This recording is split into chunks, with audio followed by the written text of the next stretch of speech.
Naraya, kisah Bukit Cahaya.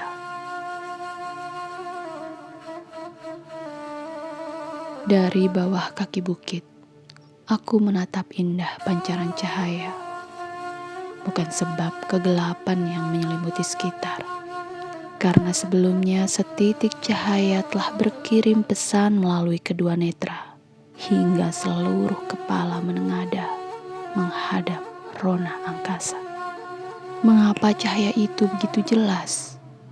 Apakah ini benar cahaya atau seberkas sinar yang memantul dari cakrawala? Sepenuh jiwa, aku kumpulkan seluruh keberanian, persiapkan bekal perjalanan menuju Bukit Cahaya. Namun, belum juga aku tahu di mana letak Bukit Cahaya itu. Apakah kakinya yang telah kujejaki kini, atau Bukit Cahaya itu masih jauh, entah di mana arahnya? Dalam kebodohan, kulontarkan sejuta tanya, berharap buah pengetahuan menghujaniku, membersihkan sampah dungu alam pikirku, hingga tak jua aku temukan jawaban dari setiap tanya.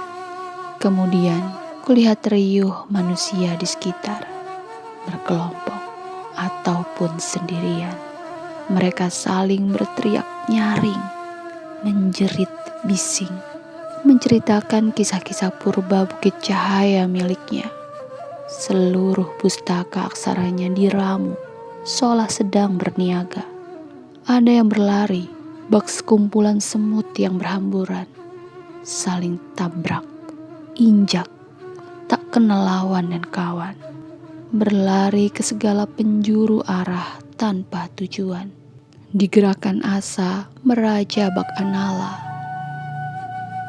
Ada yang berjalan bak unta di padang tandus, yang mengangkut beratnya bekal di punuk.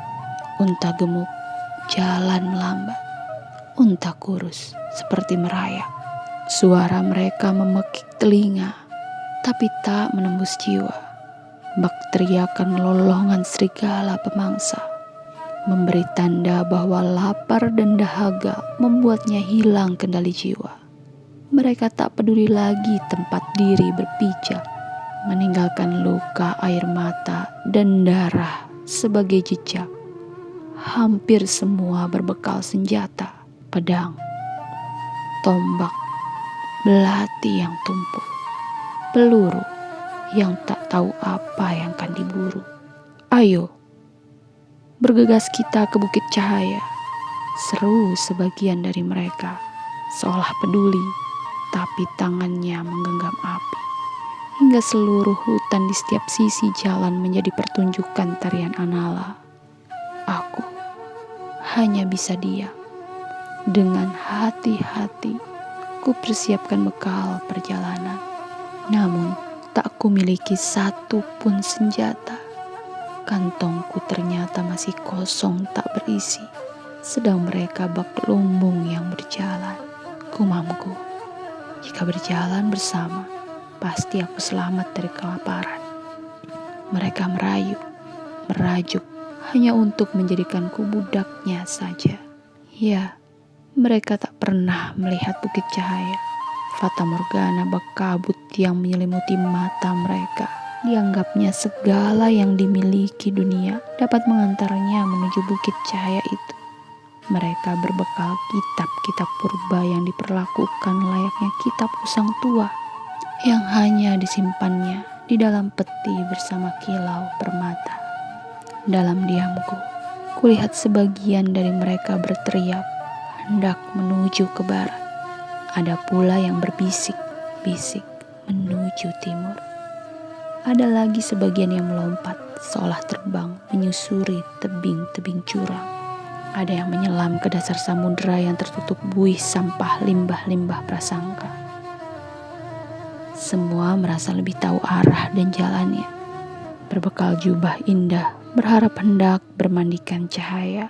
Jubah yang beraneka bentuk dan rupa, jubah yang berbeda asal dan muara, jubah yang berbeda ukuran dan kadarnya.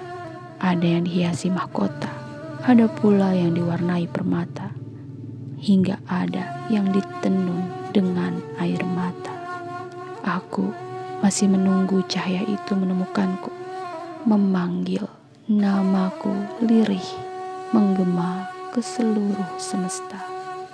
Hingga masanya tiba, aku pun menempuh perjalanan waktu, entah menit, jam, hari, bulan, atau tahun telah kusapu. Takkan mampu kuhitung derap langkahku, takkan sanggup kutandai setiap jejakku, karena ada saja yang membuatku jatuh lugu ataupun malu. Ku telusuri jalan setapak menuju bukit cahaya itu. Dalam sunyiku yang ramai, ku tembus kabut-kabut penghalang mata jiwaku memeluk damai. Aku tahu betul, masih ada suara yang memanggilku si gila. Pergi berbekal senjata tapa, mempertanyakan kemampuanku menghindari, atau bahkan melawan binatang-binatang liar nan buas yang hendak memangsa. Karena telah kututup kedua netra, kusumpal kedua telinga, dan kubisukan suara-suara raga. Telah kubawa bekal utama, perjalanan panjang menuju cahaya. Peta telah kusimpan rapat dalam jiwa. Semuanya bernamakan cinta. Menempuh perjalanan ini membuat jubahku berhias tanah, berpeluh bumi. Ku bawa 2 obor menyertai. Tangan kiriku membawa obor yang sinarnya dari Indorasmi, sedang tangan kananku membawa obor yang sinarnya ku minta dari matahari. Sepatuku kian waktu hancur digerus bebatuan cadas. Aku bertelanjang kaki, penuh lumpur dan darah.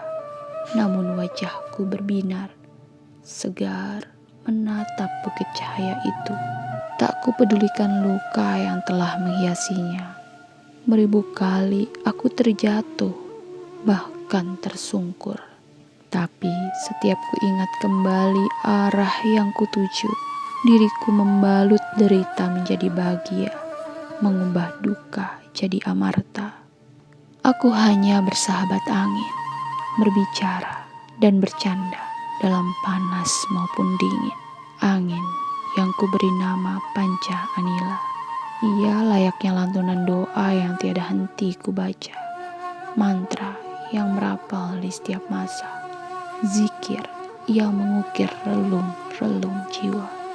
Lembut semilirnya mengusap butir-butir air mata. Sejuk hembusnya menghibur lelah yang hinggap. Badai topan, bak tanda jiwaku segera bergegas. Semuanya aku nikmati dalam diam, tak ada suara tanpa bicara. Perjalanan menuju bukit cahaya, bak hamparan mawar yang mempesona.